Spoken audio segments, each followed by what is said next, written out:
Returning কর্মকর্তার সিদ্ধান্তের বিরুদ্ধে নির্বাচন কমিশনে আপিল আবেদনের শুনানির বিষয়ে আরও জানতে আমরা সরাসরি চলে যাব আগারগাঁও নির্বাচন কমিশনে। সেখানে আছেন সহকর্মী নাজমুল হুদা।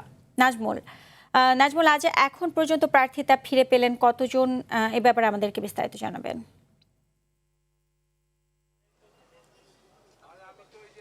সুজানা, এখন পর্যন্ত ৩৯ জন তাদের প্রার্থিতা ফিরে পেয়েছেন।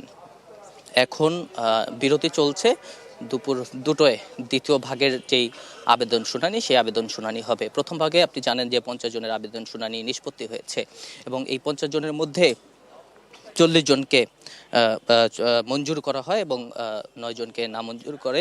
পাশাপাশি একজনের আবেদন এখনও পেন্ডিং রয়েছে, তাকে হয়তো পরবর্তীতে তার আবেদনটি নিয়ে নিষ্পত্তি করা হবে। আজকে পরের ভাগে যে আবেদনটি রয়েছে সেটি শুরুর যে আবেদন, সেটি দিনাজপুর ৫ আসনের বিএনপি মনোনীত যে প্রার্থী এ.কে.এম. কামরুজ্জামান, তার প্রার্থিতা বৈধ ছিল, রিটার্নিং কর্মকর্তা বৈধ ঘোষণা করেছিলেন।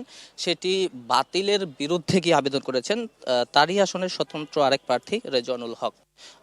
তার এই প্রার্থিতা কি করা হয় সেটি হয়তো আমরা যখন শুনানি হবে তখনই আমরা জানতে পারবো। এর আগেও এরকম একটি শুনানি হয়েছে, সেক্ষেত্রে প্রার্থিতা বহালি রেখেছে কমিশন, আবেদনটি নামঞ্জুর করে দেওয়া হয়। সেটি অবশ্য বিএনপি প্রার্থীরই অভিযোগ ছিল স্বতন্ত্র প্রার্থীর বিরুদ্ধে। তো আজকে বিকাল ৫টা পর্যন্ত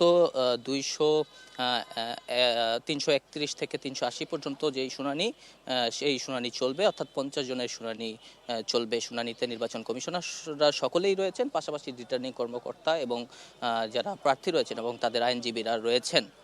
আপনাকে একটু জানিয়ে রাখতে চাই, যারা স্বতন্ত্র প্রার্থী তাদের কিন্তু আজকে একটা বড় অভিযোগ ছিল যে লেভেল প্লেইং ফিল্ড তারা নিশ্চিত চান।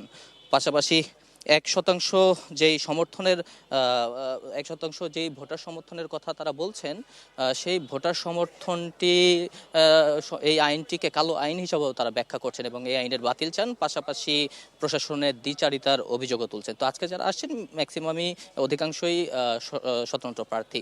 তো ১৮ তারিখ পর্যন্ত এই শুনানি চলতে থাকবে। সুজানা। নাজমুল, আপনাকে ধন্যবাদ।